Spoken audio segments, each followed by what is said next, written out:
안녕하십니까. 오늘은 한과 에스라, 느헤미야 함께 공부하게 되겠습니다. 유대인의 성경에서는 에스라와 느헤미야가 한 권으로 묶여져 있습니다. 그래서 나중에 3세기경에 66권 정경이 완성되면서 둘을 나눴다 이런 얘기가 있습니다. 에스라와 느헤미야는 동일한 시대에 있었던 이야기입니다. 그동안 우리가 공부한 내용 창세기, 출애굽기, 레위기, 민수기, 신명기부터 역대상하까지는요 하나의 역사입니다. 그래서 역대하에서 유다 나라가 망하죠. 70년 동안 바벨론 포로 생활이 있습니다.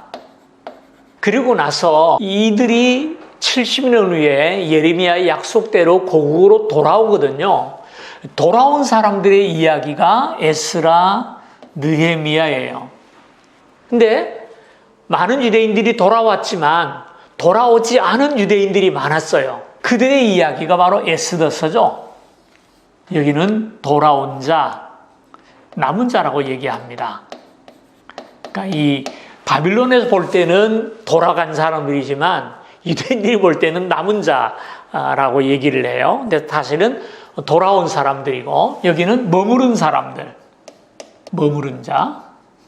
바빌론에 머물렀던 사람들의 이야기가 에스더서에 나옵니다. 그래서 오늘은 에스라와 느헤미야 두 권을 같이 공부하게 되겠습니다. 자, 여기 그림은 에스라서를 먼저 공부하겠습니다. 에스라는 성경학자입니다. 제사장입니다. 원래 제사장의 후손입니다. 바빌론에 끌려와 있으니까 바빌론에 성전이 없잖아요.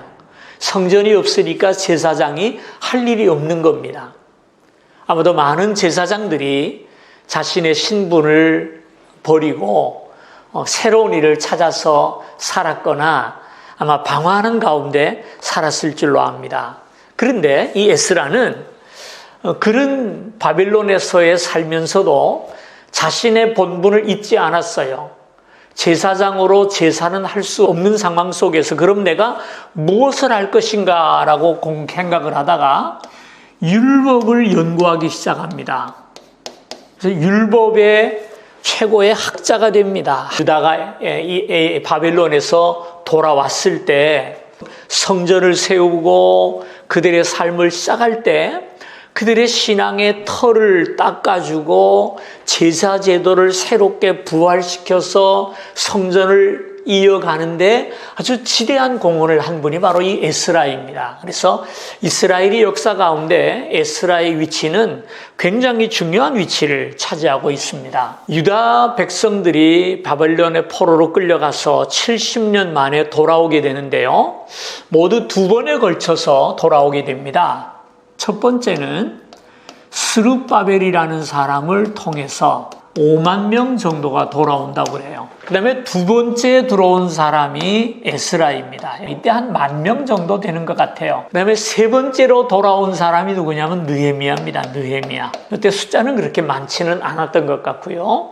느헤미야는 바벨론의 왕궁의 대신으로 일을 하면서 왕을 섬기다가 유다 나라의 총독의 명함을 가지고 돌아와요. 그 당시만 하더라도 유다 나라가 독립된 건 아니고 페르시아의 속국으로 남은 상태에서 돌아왔는데 그들에게 총독이 필요하죠. 총독의 명함을 가지고 돌아온 사람이 느헤미야예요.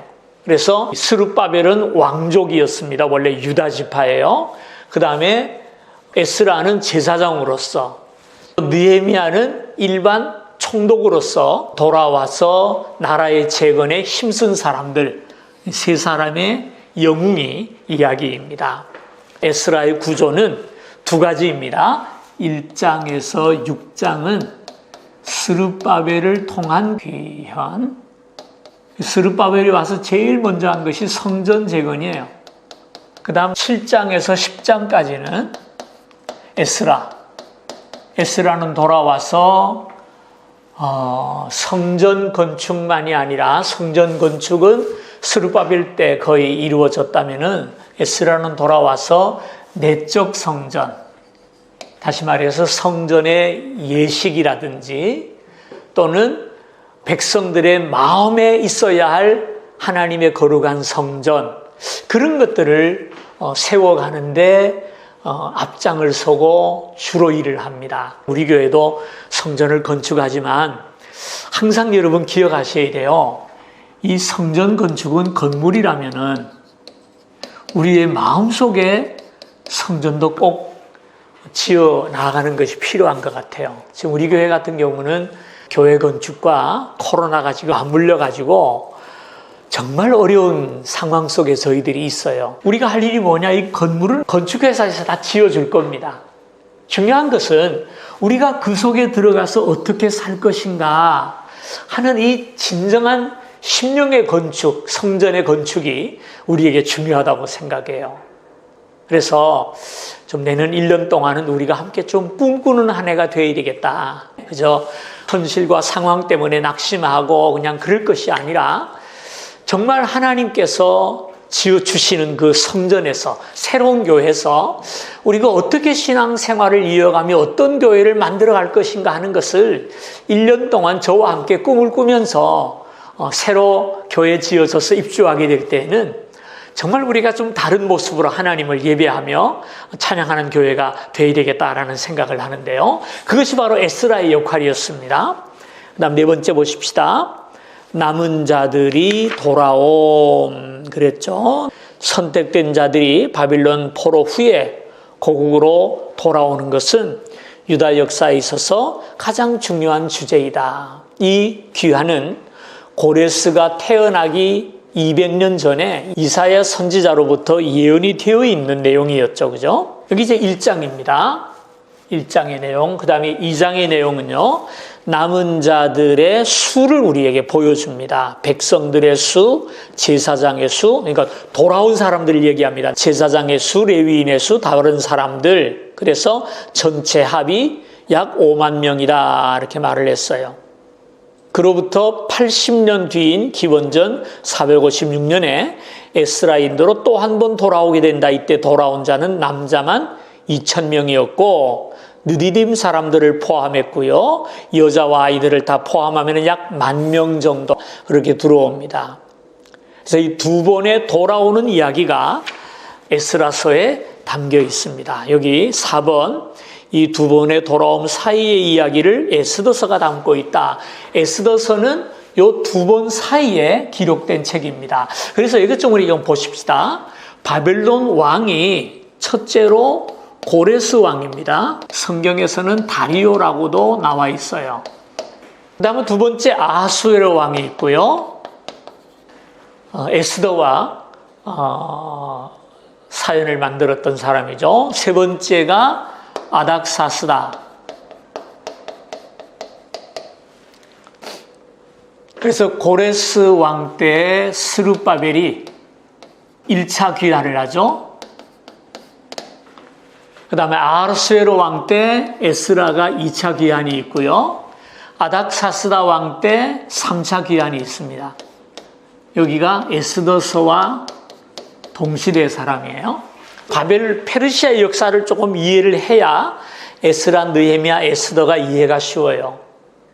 그리고 요 시대에 활동했던 선지자가 두 사람이 있죠. 학개, 스가랴. 그리고 약 100년 후에 말락이라는 선지자가 또 활동을 하죠. 여기서 넘어갑니다.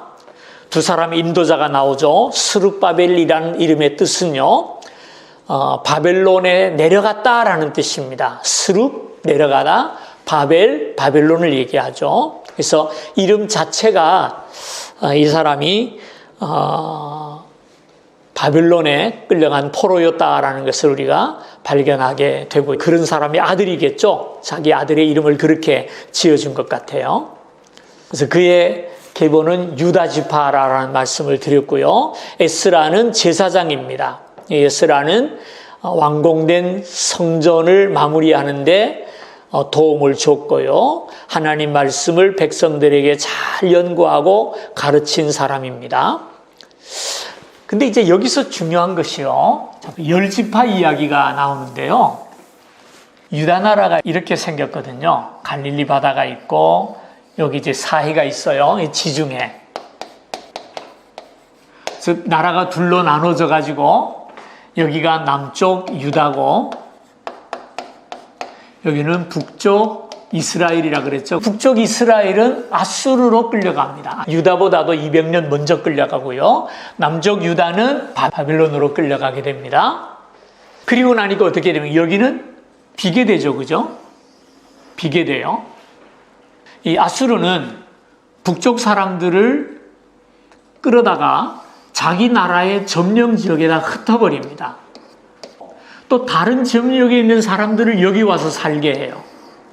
그러니까 민족을 다 섞어버린 거죠. 아수르라는 나라 안으로 하나를 만들기 위해서 이런 일을 합니다. 근데 안타깝게도 아수르는 바벨론 멸망을 당하게 되죠. 그러니까 여기에는 10지파의 사람들도 살고 있지만 많은 이족들이 들어와서 살게 되다 보니까 섞여버린 것이죠. 민족의 고유성, 혈통을 잃어버린 겁니다. 근데 유다는 바벨론에 끌려가서 70년을 있다 고스란히 돌아오니까 자기 혈통을 보존할 수가 있었죠. 그래서 이들이 돌아와서 보니까 여기는 그러면 텅 비지 않았습니까? 모든 잘난 사람들은 다 바벨론에 끌려간 다음에 여기는 천민들만 남아 있었단 말이에요. 그러다 보니까 서로 왕래도 되었을 것이고 여러 사람들이 섞이게 되었어요. 그러다가 유다 나라가 돌아와서 나라를 세우고 성벽을 쌓고 자신의 이 고유성, 어떤 그런 정통성을 회복한 나라를 세우게 되니까 여기에는 보면은 여러 부족들이 있었다 그랬잖아요. 이들도 다 아브라함의 자손이에요. 자기들도 우리도 아브라함의 자손이고 12지파 아니냐라고 이제 우리도 그러면 남씨들이 짓는 성전과 성벽에 동참해서 하나가 되자라는 건데 유대인들이 거부를 하죠. 왜? 너희들은 아브라함의 혈통을 더럽힌 사람들이기 때문에 우리가 하나가 될 수 없다는 겁니다. 그러면 이 사람들은 완전히 버림받았느냐? 아니에요. 10지파를 좀 읽어보십시다. 예루살렘에 돌아온 자들은 오직 유다와 베냐민 족속만 있었는가? 에스라는 우리에게 다음과 같이 흥미로운 구절을 제시한다. 1장 3절 5절 그의 백성 된다는 다 의심할 것도 없이 유다와 베냐민 족장들은 그 마음이 하나님께 감동을 받고 일어난 자들을 만을 인도했다. 무슨 말이냐면 성전을 짓고 성벽을 쌓는 데 있어서 유다와 베냐민 집안들이 중심이 된 것은 사실이라는 거예요. 그러나 2장 70절을 보면 예루살렘뿐만이 아니고 유다에 있는 성들의 모든 이스라엘 백성들이 거하고 있었다라고 말을 하죠. 여기 보면은 모든 이스라엘이라 이렇게 얘기를 했고요. 에스라 6장 17절을 보면 이스라엘 지파의 수를 따라 숫 염소 12마리로 하나님 앞에 제사를 드리고요. 에스라 8장 29절에 보면은 이스라엘 족장들 앞에서라는 말이 나와요. 그 말은 무슨 말이냐면은 에스라가 유대의 나라를 다시금 신앙의 나라로 세우게 될 때 유다와 베냐민 지파만을 중심으로 한 것이 아니라 여기에 남아있던 12지파들 가운데에서도 회개하고 하나님께로 돌아온 사람들, 그들을 받아들여서 하나가 되었다라는 겁니다. 전혀 이 10지파에 사는 사람들을 도외시한 것이 아니고 그들도 아브라함의 믿음을 계승한 사람은 받아들여서 새로운 나라가 이루어졌다라는 것을 우리에게 보여주고 있죠. 물론 이것 때문에 갈등이 많이 일어나긴 합니다만은요. 그래서 10지파가 소멸하긴 소멸했지만 그 소멸이 완전한 소멸은 아니었고 이스라엘의 역사 가운데에서 이미 그들 속에 편입됐다는 것을 보여줍니다. 그리고 에스라서를 통해서 우리가 기억할 것은요.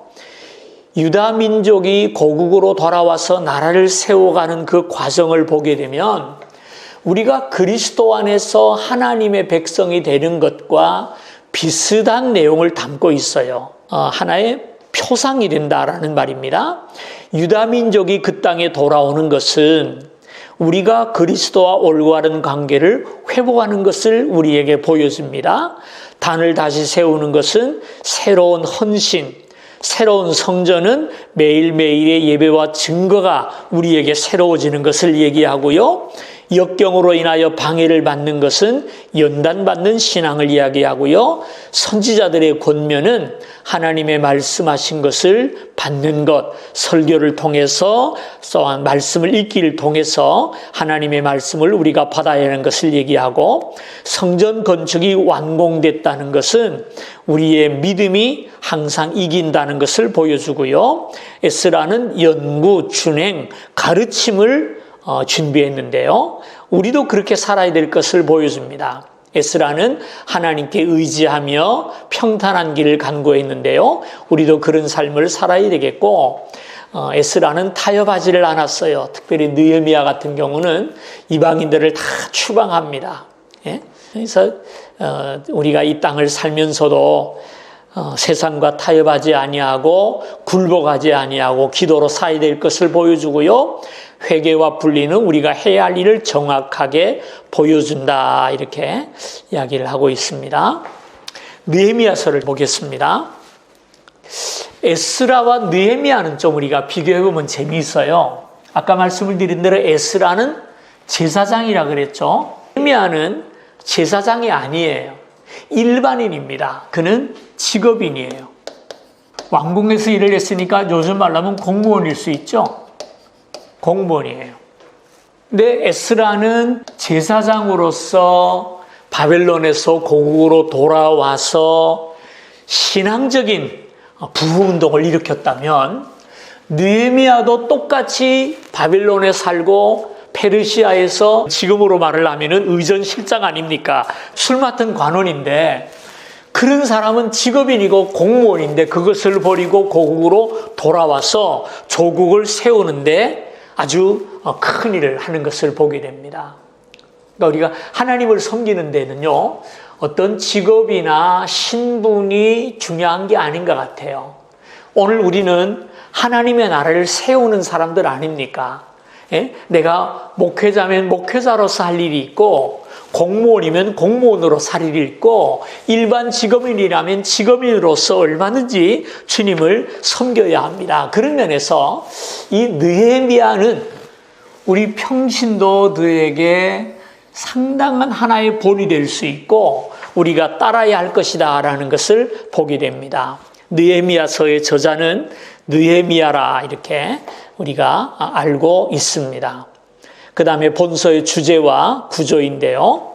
느헤미야서의 특별한 목적은 예루살렘 성을 재건하는 것이었다.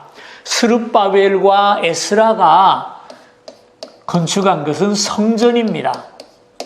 그리고 느헤미야는 돌아와서 뭘 지었냐면 성벽을 지었어요. 다시 말해서 예루살렘이 이렇다면은 에스라는 성전을 지었어요. 스룹바벨과 함께. 느헤미야는 성벽을 쌓았다는 거죠. 굉장히 큰 일을 한 분입니다, 이분은. 느헤미야서는 두 부분으로 나눠져 있는데요. 첫 부분 1장에서 6장은 성벽 건축입니다. 그 다음에 7장에서 13장은 하나님의 백성으로 재교육하고 이스라엘의 정신적인 면에, 신앙적인 면을 바로 세우는 일을 한 분이 느헤미야입니다. 이 일에는 에스라와 함께 하는 것을 우리가 보게 됩니다. 느헤미야서의 내용은 잘 모르시는 분이 계실 것 같아서 잠깐 말씀을 드릴게요. 원래 이 느헤미야는 페르시아에서 출세한 사람입니다. 유대인이지만 페르시아에서 굉장히 노력을 많이 해서 아닥사스다 왕의 술 맡은 관원장이에요. 관원이었어요. 어느 날 자기 친구들이 유다의 나라에 갔다가 돌아왔는데 우리나라 어떻게 돼 있더냐라고 물어보니까 지금 너무나 피폐하고 황폐하고 먼저 돌아간 우리 유대인들이 고통을 당한다라는 얘기를 들었어요. 그때부터 이 느헤미야가 마음에 고통을 안고 하나님 앞에 금식하면서 기도하죠. 우리나라를 하나님 어떻게 하시렵니까? 기도하면서 지내다 보니까 얼굴에 근심이 가득할 거 아닙니까? 그래서 어느 날 왕에게 술을 대접하면서 함께 이렇게 이야기를 나누는데 얼굴에 수색이 가득한 겁니다. 그래서 아닥사스다 왕이 물어봅니다. 너 왜 그렇게 얼굴이 찌그러졌느냐? 그때 이제 느헤미야가 이야기하죠. 우리나라가 지금 이런 상황인데 제가 웃겠습니까? 참 안타깝습니다. 그랬더니 어떻게 좀 도와줄까? 그랬더니 느헤미야가 기도하는 것을 아뢰죠. 나에게 좀 휴가를 주시면 고국에 돌아가서 이 성이라도 좀 쌓아놓으면 돌아간 백성들이 고통을 안 받고 약탈을 당하지 않을 테니까 이것만 할 수 있도록 좀 허락해 주세요. 그랬더니 왕이 흔쾌히 허락을 합니다. 그래서 유다 지역 전체가 페르시아의 정령 지역입니다. 이 지역에 대한 총독의 권한을 느헤미야에게 줍니다. 그리고 군사까지 딸려서 바벨론에서 돌려보내게 돼요. 그래서 돌아와서 이분이 성벽을 건설을 하고 성벽 건축을 다 마친 다음에 백성들을 다시 교육하고 질서를 세우고 신앙을 바로잡는 일을 에스라의 도움을 입어서 함께 일을 해나가는 것을 보여주는데 그것을 기록한 내용이 바로 이 본문의 내용입니다. 중심 메시지는요. 반대 없이는 기회도 없다. 이 느헤미야서를 읽어보면은 느헤미야가 성벽을 세우는데 얼마나 많은 반대를 받았는지 우리에게 자세하게 보여줍니다. 그런데 그 모든 역경을 믿음으로 잘 이겨내면서 성벽을 완공하거든요. 그러니까 우리가 항상 기억할 것은 하나님의 일이 쉽게 이루어지지 않는다는 것입니다. 분명히 역경이 있고 어려움이 있지만 그것을 이겨낼 때 하나님의 역사는 반드시 우리에게 나타날 줄로 믿으시기를 바랍니다.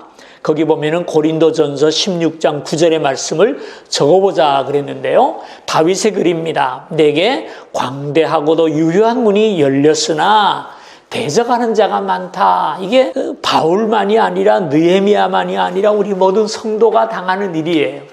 하나님께서 축복의 문을 열어주셨지만 그 복을 누리기 위해서는요. 우리가 많은 반대를 이기고 역경을 승리할 때 얻어지는 것이지 하늘에서 뚝 떨어지지 않는다는 것 좀 기억했으면 좋겠어요. 5번은 이제 구조입니다. 5번과 6번은 첫 번째, 두 번째 내용인데요. 1번에 성벽 재건 1장에서 6장입니다. 술 맡은 관은 느헤미야. 아까 말씀을 드렸고요. 두 번째로 성벽 건축자 느헤미야 2장에서 6장까지 이 내용은 느헤미야가 예루살렘에 도착해서 여러 반대를 무릅쓰고 성벽을 세워 나가는 일들을 우리에게 보여줍니다. 모두 보면은요 7주 만에 성벽이 완성되고 성문이 닫혀졌어요. 대단한 일이에요. 이 큰 성벽을 2달 만에 다 완공을 했어요. 어떻게 그럴 수 있었을까? 이 느헤미야가 지혜로운 사람입니다. 어떻게 지혜로우냐 하면은요, 성벽을 지을 때 이걸 나눴어요. 구획을 나눠가지고 이 부분은 누가 짓고 이 부분은 누가 짓고 이렇게 나눠주니까 그 긴 성벽을 2달 만에 세울 수가 있었던 것이죠. 느헤미야를 중심으로 유대인들이 단합되고 마음을 모아서 열심히 일했다는 것을 보게 됩니다. 여러 가지 반대가 있었죠. 비웃음도 있었고 압력도 있었고 음모도 있었어요. 일이 너무나 많아 흙더미가 가득했고요. 또 백성들은 두려움에 빠졌고요.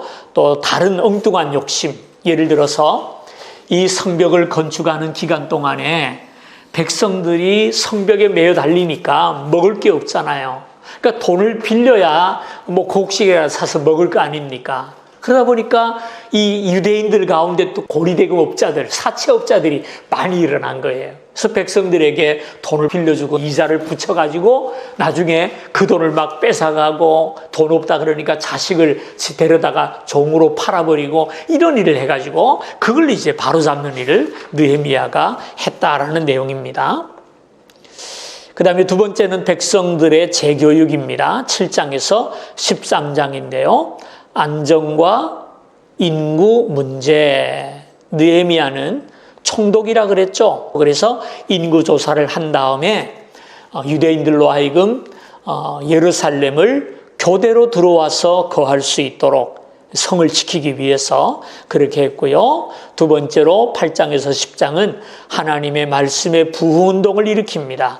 에스라를 초청해서 백성들을 모아놓고 율법책을 읽게 만들었고요. 그 읽은 말씀을 통해 백성들이 회개운동을 하고 나라를 새롭게 일으킵니다. 그 다음에 11장에서 12장은 인구조사를 통해서 성벽을 하나님 앞에 봉헌하고 감사하는 예식이 나오고요. 13장에는 특별한 내용이죠. 느헤미야의 열심입니다. 유대인 가운데 섞여 있는 반대자들, 도비아와 같은 사람들, 산발랏 같은 사람들을 다 추방하고요. 이방 여인과 결혼한 사람들의 머리카락을 뽑아가지고 망신을 주고요. 산발랏의 사회게 된 자를 쫓아내는 그런 일들을 하면서 이스라엘 안에 더러움을 제거하고 죄악을 제거하고 하나님이 기뻐하는 나라로 만들어 가는데 힘을 기울이는 이야기가 느헤미야서에 나와 있습니다. 정리를 하죠. 먼저 에스라서를 정리합니다. 에스라의 위대한 점은 제사장의 후손으로서 포로지에서 할 일이 없었지만 포기하지 아니하고 하나님의 말씀을 깊이 연구하여 성경의 학자가 되었다 말씀을 드렸죠. 에스라 7장 10절을 보면은요, 이런 말씀이 있어요. 에스라가 여호와 율법을 연구하여 준행하며 율례와 규례를 이스라엘에게 가르치기로 결심하였더라 그랬어요. 이 에스라의 삶의 모습을 우리에게 보여주죠.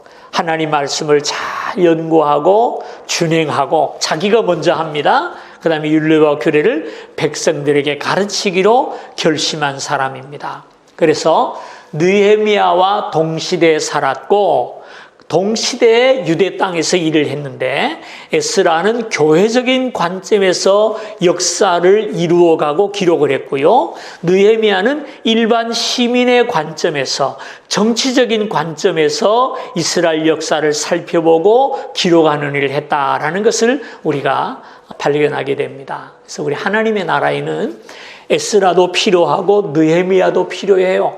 목사도 필요하고 평신도도 필요하다라는 얘기예요. 이 둘은 절대로 대립할 이유가 없고요. 서로 합력하여서 하나님의 나라를 세워가는 자가 되어야 할 줄로 믿습니다. 두 번째로 느헤미야는 바벨론의 페르시아에 자신의 삶이 안정된 삶이 있음에도 불구하고 그것을 버리고 고국으로 돌아와서 성벽을 재건하고 율법을 낭독해 함으로써 백성들의 신앙을 부흥시키는 일을 했고요. 그는 극심한 반대를 이겨내면서 성벽을 완성한 사람입니다. 특별히 느헤미야에서 기록할 것은 느헤미야의 시작과 끝이 다 하나님을 향한 기도로 시작된다는 겁니다.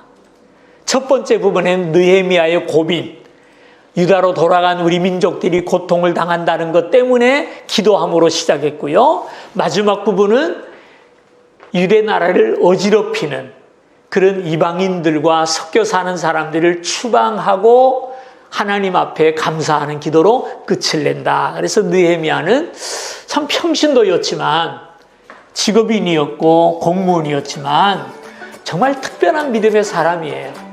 우리 모두가 다 에스라가 될 수는 없지만 느헤미야는 되셔야 합니다. 여러분이 있는 자리에서 직업 속에서 내가 어떻게 하나님 일을 할 것인가 늘 기억하면서 하나님을 위해 살아가는 저와 여러분이 될 수 있기를 주님의 이름으로 부탁합니다. 오늘 여기까지 마치겠습니다. 다음 주에 또 뵙겠습니다.